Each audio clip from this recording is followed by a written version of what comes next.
Mrs. April Hammond. I am Mr. Allan Hammond's wife. Yeah. And what is your side of the story? My side of the story is that my husband has been very unjustly convicted, and I am quite happy to give you chapter and verse on how and why. A man came forward and said that my husband raped him on that same premises in 1990 when he was 12 years old. Okay? In court, on both trials, my husband produced documented evidence from his accountants stating very firmly that he did not rent that premises till 1993. Keep that in mind. At which time the man was 15, not 12, okay? When, in the first trial, the man's father was interviewed and cross-examined, and he was shown the accounts. The next day he came back to court and admitted that he told his son in the car going home, that he'd told him what he'd been asked in court. So when the man came into court and he was asked, how old were you? He stated 12, 13, 14, 15, or maybe 16, and then he reverted to saying he was a young teenager. Do you not think that maybe he was traumatised and couldn't remember the age? He is 40. He stated very firmly through his police interview, which was shown to the jury, on 3 occasions he said he was 12. On 3 occasions he confirmed he was 12, and his rationale for saying he was 12 was because that was the year he started taking drugs. He also said a story about when he was 13 he tried to hang himself because of what happened when he was 12, okay? You've also got to bear in mind the huge difference between a 12-year-old and a 15-year-old. But does it make it okay if he was 15? It doesn't make it okay as 15, but he doesn't make it okay if he says he was 12 and he's lying about the whole thing, does it? But why would somebody lie about that and be prepared to put their life on the line and go through something very traumatic in a courtroom? He was given proper protection, he was behind a screen. He also, in another occasion, made it up a completely different story, in which he just said, my husband made a grab at him and he ran away. I work with vulnerable adults who've been raped and abused. They don't forget what happened to them, and they don't get those sort of details wrong. 3 years difference is huge. It's you think about it.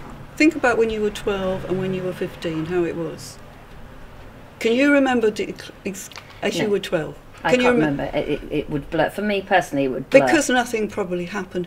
Lots of things happened. But what you've got to remember is that was word of mouth evidence only. So he was permitted to give word of mouth evidence. He didn't have to provide any proof. My husband provided proof that he wasn't there. He actually provided... Why isn't Allan coming on the camera now? He doesn't need to. The man's got dementia. He's got dementia? He has. Okay. He has been, and so that's and why you're standing here giving... I am standing here giving evidence because I feel so strongly about it. But were you there at that time? Were you together at that time? No. Okay, so you're just having hearsay from what your husband's No, I've telling seen you. his document. I've seen the accounts. Okay, so what about the child porn on the internet? Right, I can give you that as well. I hope you're going to cover this fairly, though. Having said this, because I think you should do. I think you should give this a balanced report, because you've got to remember, everything I've said and everything you've read is word of mouth, okay?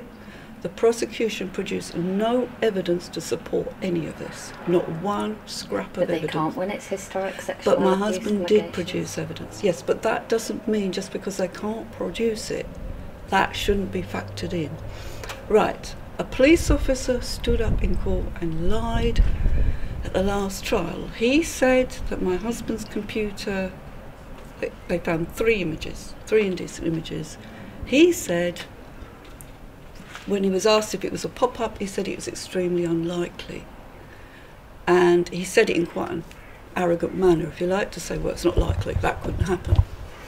For this trial, he got together with a defence computer expert, and they put an agreed statement together. And in that agreed statement, he stated he did not know where those images came from. He could not prove where they came from, and they could have been pop-ups or they could have been accessed in any other way, but he had no proof, and he admitted that he didn't know where those images came from. And that was used because my husband was obviously, in the previous trial, Those 3 images were shown to the jury. The jury were asked one question: are they adults or are they children? Naturally, they said they're children. That's all they were asked. They weren't asked whether my husband made them or not. He was convicted on that. In this trial, this jury couldn't make a decision on this, but the judge agreed that this could be used as evidence. So we now know that that police officer, when he stood up and said, definitely, they were, must have, extremely unlikely, they were, he made it very clear, he believed my husband had made those images, has now changed his mind because he's now talked to another expert. So you think the police officer lied in court? Absolutely he lied in court. There's no question about that. Absolutely. And so you see, you've got a situation where you have someone like this being set up and it looks horrendous and the allegations look horrendous, and you can see why yourselves or other people might say, he's been accused, these allegations are terrible, they must be true. You have no proof. Where is your proof that there's any truth in this? Please tell me where your proof is. Well, from the courts, but is there any more you want to say? It boils down to he's been set up. Yes, I would say that, and I will also tell you that all the barristers and lawyers involved in this case are 100% sure that he's an innocent man. 100%. So they know all the details. I can take you upstairs, I can show you a big file, or I can show you all the police statements, I can show you the transcripts from the previous trial. I've got everything documented. I'll probably go back to the police and I'll get a statement from them. But, well, yeah, you can. I can also tell you that I put 6 complaints into Essex Police against the particular officer. They were aware of my husband's accounts. I did tell them, they took a statement from me. They did not make any effort to contact those accounts. The other very significant evidence from this trial is in the first trial, evidence was withheld. Key evidence was withheld in the first trial. Please put that down. Yeah, I will. And also in the first trial, on the first day of the trial, a big pack of evidence was delivered to the defence, and they are not supposed to do that. And on the first day of this trial, this evidence was still missing, and that undisclosed evidence was finally brought together on the second day of the trial. They're not supposed to do that because the defence are supposed to have time to read the evidence. They did do that as well. The other thing my poor husband has to do is spend over £100,000 in court costs and for lawyers, etc. for this. Yes, he's been completely stitched up. Now let me tell you what his perspective is. Mm-hmm. He feels absolutely gutted. He said, I've never done anything of these things. That's all he's able to say, can't say anything else. But he is going to man up to this prison sentence when it comes about, and he will go and he will do his time. We hope, because of he's been diagnosed with Lewy body dementia, he will live long enough, that's all. So now my only hope for my husband is that he will live long enough to come out. Live long enough, and in that time I shall be campaigning ferociously because I think it's completely wrong. The impression I get, and at the moment there are 8 jails in Britain for sex offenders. There is a huge, unnatural increase of elderly men in prison for these crimes. There has to be questions asked. Why suddenly has this happened? We know it's from the Jimmy Savile case. We know that anyone now can go to a police station and say they were raped or abused, and they're not going to be questioned. Their evidence is going to be taken as absolute truth. Word of mouth is fine, but then to be allowed to say you forget, or your mind's gone blank, or it's because of trauma, But you say you used to work with troubled children or abused children. I did. Yeah. So did you not see the trauma that how would you say? Do you know what? I worked with a little boy who was 10 years old who was raped by his father, and he burnt the family home down.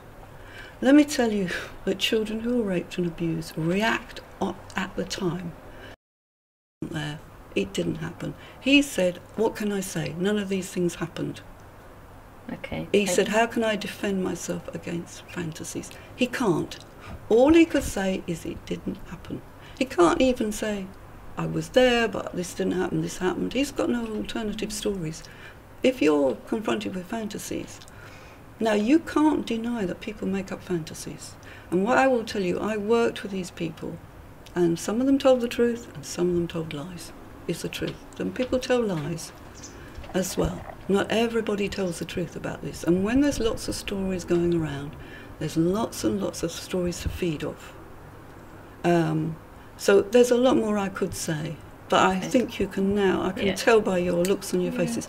I hope you've given me a fair hearing, and I hope you give a fair reflection of what I've said. Okay. I will, and you can quote me on this, be taking this up further. I will be going to the Ministry of Justice because I do not think it's fair. And I thank you all for being such absolute prejudiced. Okay, goodbye.